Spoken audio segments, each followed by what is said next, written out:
This team became people's most hated team even to this day. And I'm one of those people. I know this team isn't meta relevant right now, but trust me, when this team was back then, when this team was meta relevant, trust me, you would not have a fun time in PvP because this was legit the only team you will run into. There would be no future, there would be no androids, there would be no powerful opponent, there would be no region. This was the only team you were playing against. And if you are playing against any other team, that happens like 1% of the time. There are so many problems with this team. I can't even express. There are so many people fighting against this team that gets paralyzed every single time. Now, the main trio when it comes to the Diamond Tag is Super Saiyan 3 Vegeta, Super Saiyan 4 Goku, and Majin Buu. Like we can just break down each one of those freaking characters because the endless amount of toxic that goes into that team is absolutely crazy. Now,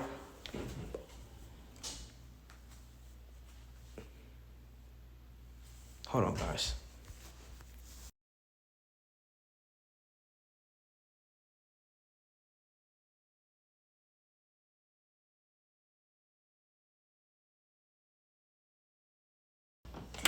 All right, so I'm just going to straight up talk about the least toxic character out of the three, or probably the least toxic character when it comes to Daima of 2025. And it's going to be none other than Super Saiyan 3 Vegeta. There is almost nothing toxic about this guy. Almost nothing. The only thing I guess that's kind of toxic is the fact that this sucker has like almost infinite combo potential. But even then, it's not really like that toxic because there are so many characters who has more combo potential than this guy does. Have you guys fought against transforming Super Saiyan 3 Goku? That's the definition of infinite combos. But besides that, there was really nothing toxic about this guy. I mean, he did do tons of gosh darn damage, but it wasn't the most we've seen in the entire game. So already, this guy is the least toxic until you pair him up with Super Saiyan 4 Goku and Ku. Then this guy seems way more toxic than usual. Then there's like there's so many problems with Daima. Like I don't even want to it's so much to talk about. It's not even just the main deadly trio. There are so many characters on this tag that is so toxic, or if not toxic, way too good. Like Tamagami is actually very annoying to fight against if you think about it. The sucker has like 3 disrupts. On top of that, he's crazy tanky and he can do crazy amounts of damage. And then there's so much to talk about. And then Ku, don't even get me started on that guy. He is legit my most hated character in Dragon Ball Legends. Like for the last 3 years of me playing this game, he will forever be my most hated character because of how that guy made me quit Dragon Ball Legends for a pretty long time. That was the guy who made me fall down 3,000 ranks when I was God rank. The same guy who made the game unplayable for I don't know how long. Because have you guys read his kit? If you haven't fought against Majin Buu at least once in the Diamond meta, either you weren't playing PvP or you are legit like rank freaking 10 in the entire world. But even then, you might go against some freaking low rank player who's also using Majin Buu. Crazy to think about it, right? I don't get why this guy has so many abilities. Like this guy can faint, paralyze. Like why? Like let's be real here. Paralyze and faint, in my opinion, are the two most annoying things when it comes to this game. Because both of them literally make like if both of them get hit on your character successfully, you can't do anything. When it comes to paralyze, it's like you get paralyzed every single second, and then when it comes to faint, you just can't do anything. So once you're fainted, you could get rushed, their combo can continue, you could get ultimate, like you could get I don't know, you could get another freaking blue card that could faint. Who knows, dude? Who knows? But no matter what, when you get fainted, you're basically you're vulnerable. You can't do anything to defend yourself. You're just gonna have to take the combo because when you're fainted for a very long time. It might not it might not seem that long, but trust me when I tell you, it is a super long time. This sucker on the strike card has a 30% chance to paralyze. Just wow. Now I'm gonna say this right now. Support type characters obviously tend to be annoying. But you know darn well they made it, you know dang well they made a character way too toxic if they are better than the LF themselves. Now here's the thing about Vegeta. The difference between Vegeta and let's say, look, the difference between Super Saiyan 3 Vegeta and let's say Super Vegeta is the fact that Super Saiyan 3 Vegeta isn't trash. Super Vegeta obviously was worse than Android 16 because of the fact that he was absolute garbage. Super Saiyan 3 Vegeta was top 10 character in the game. He was not garbage. But then Ku turned out to be a way better character than Super Saiyan 3 Vegeta. Because of the fact that they just slapped on the most annoying abilities on this guy and called it a day. Like, whoever decided to make this character, you deserve to have probably the worst luck for a very long time. Paralyzed on strike card. A chance to faint on blue card. Now, yeah, a chance to faint on blue card. And I think you can get that when you pop no. And then green card, you literally get your key back. I mean, obviously, like most characters have that. But you literally get your vanish back 5 times. Now, keep in mind, it's like this sucker gets a green card every time.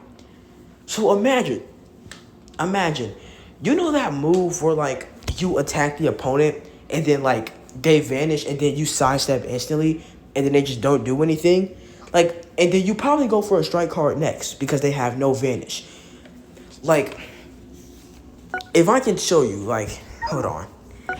I can't even go to summons and show you, but, like, you probably will know what I mean. It's like you do a strike card on the opponent, they vanish, then you instantly sidestep and pop a strike card, right? Because they have no vanish, they can't do anything unless they rush.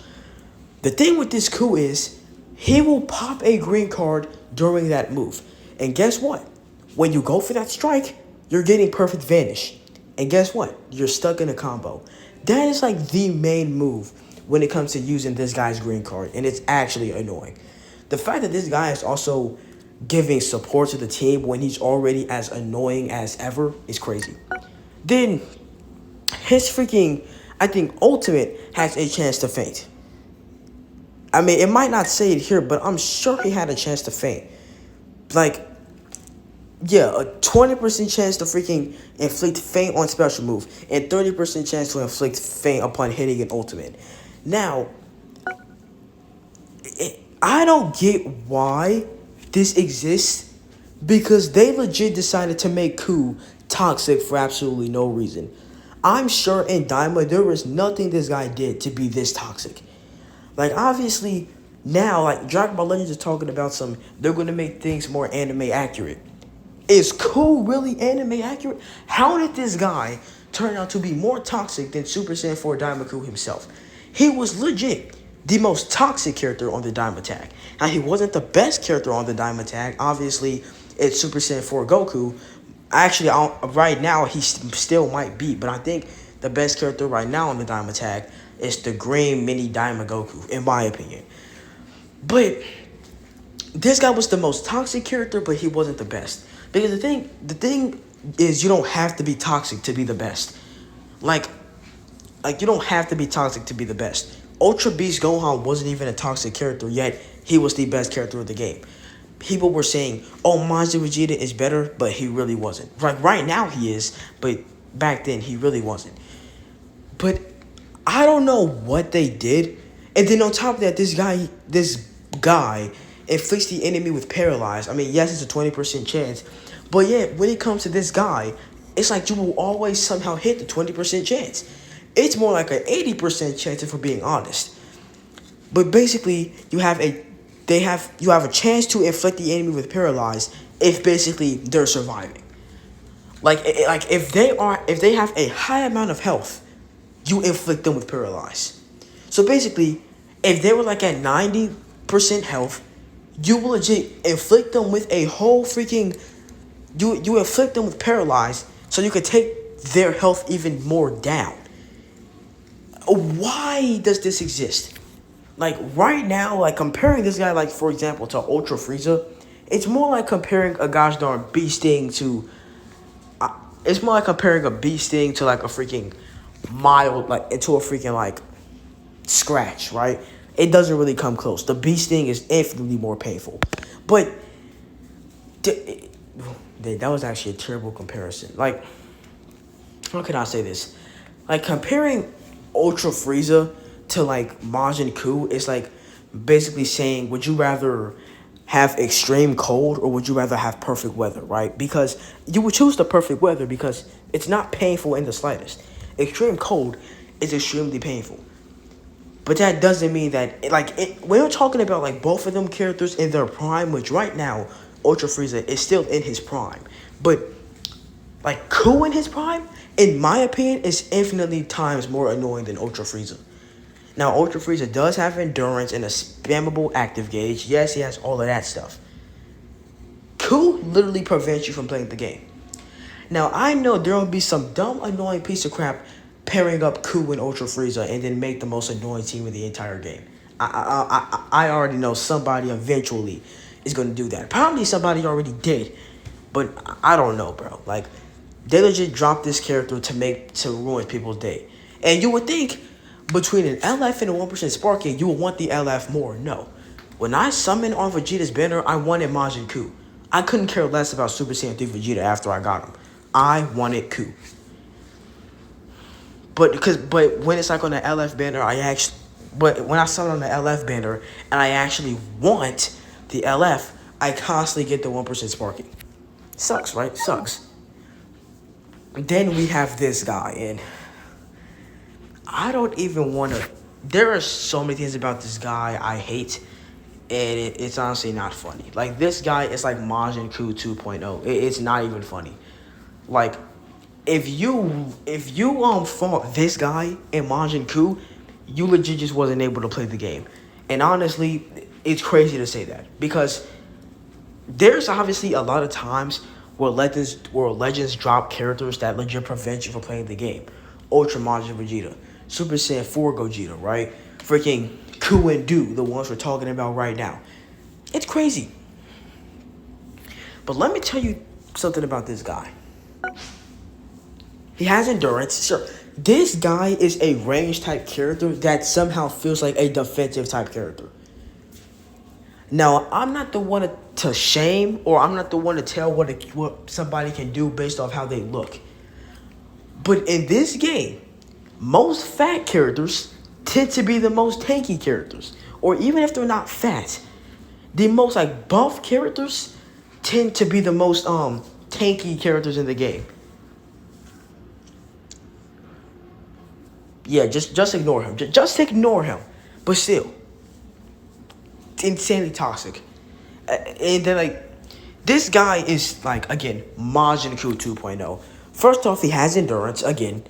And when the endurance is popped, but yeah, I'm going to just show you.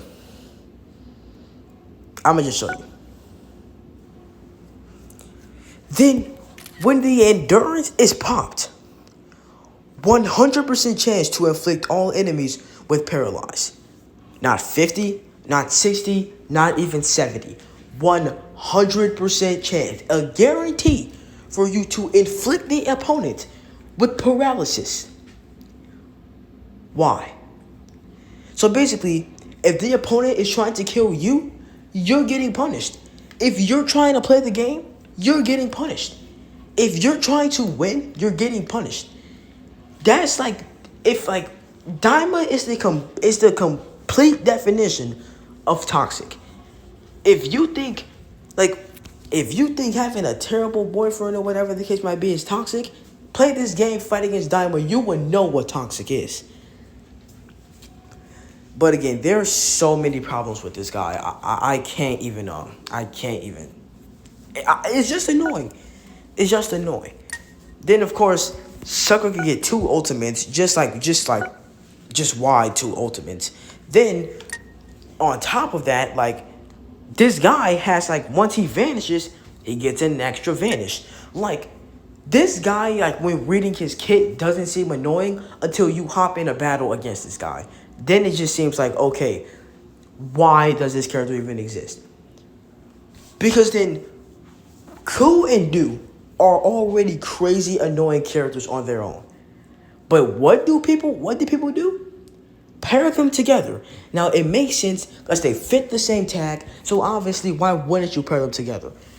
The fact that we have Majin Ku and Majin Ku 2.0 on the same team is crazy. The best team in the game at the time was Majin Ku, Majin Du, and Super Saiyan 4 Goku. Now, people might say, well, it was actually Super Saiyan 3 Vegeta, Super Saiyan 4 Goku, and Majin Ku. Guys, have you fought against Majin Du, Majin Ku, and Super Saiyan 4 Goku? Even as we speak, that is still a very annoying team to fight against. Now, obviously, Du and Ku kind of lost a bit of value. Actually, they lost a lot of value because of the Diamond team falling off, and that is like their best team, their only team, actually. But when it comes to just the like individually, they lost value because we have a whole character who has immunity to paralysis. So use him against like these characters, they won't really be doing much, right?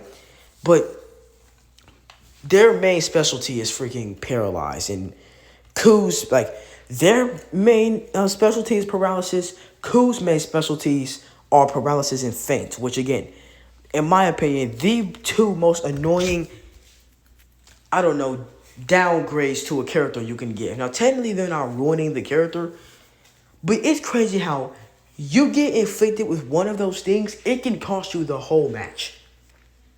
Imagine Ku is about to die. Like, I'm talking about he is one hit away. And you have paralysis. So here's the thing. Either the paralysis doesn't go off and you kill Ku, or the paralysis goes off and the opponent has a chance to switch. But you know, 99% of the time, you're going to get hit with that paralysis. Now, imagine you weren't even just trying to kill Ku with the strike card. You're trying to Rising Rush him. But you get paralyzed. Now, at the time, they made it that you were able to cancel the Rising Rush with another strike card. But some people didn't even know that at the time. So when you pop that Rising Rush and you get paralyzed and the opponent switches, you're going to get PV. You're going to get PV. Unless the opponent is actually stupid and just use another card, you're going to get perfect vanished. Like, and then guess what? Some, like, you can get combo one time, easily can cost you the whole match. Like, I just don't know why they thought this was a good idea. But Daima is easily one of the worst metas in the entire game. I'm sorry. It really is. This was a team everybody wanted to get buffed. Until we started seeing Ku, Du, Super Saiyan 4 Goku, and Vegeta. Like when we saw those, trust me, we wanted this tag to fall off. And luckily it did. As Dugoat said, that was like the best part of this anniversary. Besides the two Ultras, that was like the best part of the anniversary. Daima falling off. And I couldn't agree, I couldn't say it better myself. Because this tag literally made the game unplayable for a month.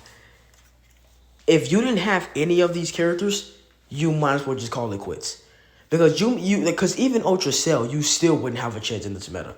You wouldn't. No matter if you use Future, Androids, or whatever the case may be. If you didn't have any of these characters, you're going to struggle 5 times more than the average player. Than like the average Daima player probably. Now, I straight up think they were trying to make Daima just toxic on purpose. Because Daima first was off to a slow start. You know, you got the first, Daima character in the game, this Green Goku Mini, who was actually good at even 0 stars. But, like maxed out, he was an absolute damage dealer. He was like a demon, right? But we got him, and because he was the only character on Daima, He couldn't really work well with any of them. So you had to run him on like Saiyans or whatever the case may be. Then he got two other characters. This blue mini Goku and this yellow Glorio. Yeah, and this yellow Glorio. Now, the thing about these characters is that Glorio was actually pretty good. He was not a bad character. He wasn't crazy good, but he wasn't a bad character. And then Blue Mini Goku was just absolutely like, he was actually horrendous. Let's be real. He was horrendous. He wasn't that good at all. I mean, he was usable, but he just wasn't that good. And then we got two characters that made Daima an actual usable tag. Tamagami number 3 and Red Super Saiyan Goku. Now the problem was this team still was struggling because before Ultra Beast Gohan even released, this team was already kind of in trouble. Because I think we can sit here and all agree that even at this time, Ultra Turles was usable. Can we sit here and agree that Ultra Turles at the time was still usable? Actually, now that I think about it, probably not. Because we got Transforming Vegito Blue, and then we got Green Super Saiyan 2 Goku. So maybe not usable. So maybe not like crazy good, but you can still use him, right? Now, I'm going to say this. Ultra Majin Vegeta running around and stuff, like, when Ultra Beast Gohan came out, this guy was getting value. Because the main, like, toxic duo was Beast Gohan and Majin Vegeta. Let's be real. So with this guy, roaming around in the meta, he definitely was going to give those two a challenge. The best counter in the game for those two. But then, we didn't get any more Daima for like 2 months after this. Until March, where they were again purposely trying to make Daima a crazy tag. With freaking, I'm not even going to say this in order. With Super Saiyan 4 Goku coming out, and Super Saiyan 3 Vegeta coming out, and Ku and Do. But then to make this even more crazy, not even a full year later, they gave Glorio a sparking equipment. Why? This character was never bad. He was always a good character, or if not good, decent. No matter what you want to put him at, decent, good, crazy good, best, he wasn't bad. But then for whatever reason, probably like 6-7 months later, which for 6-7 months, a character normally wouldn't be bad. They probably wouldn't be as good as they originally was, but they wouldn't be bad. They decided, for whatever reason,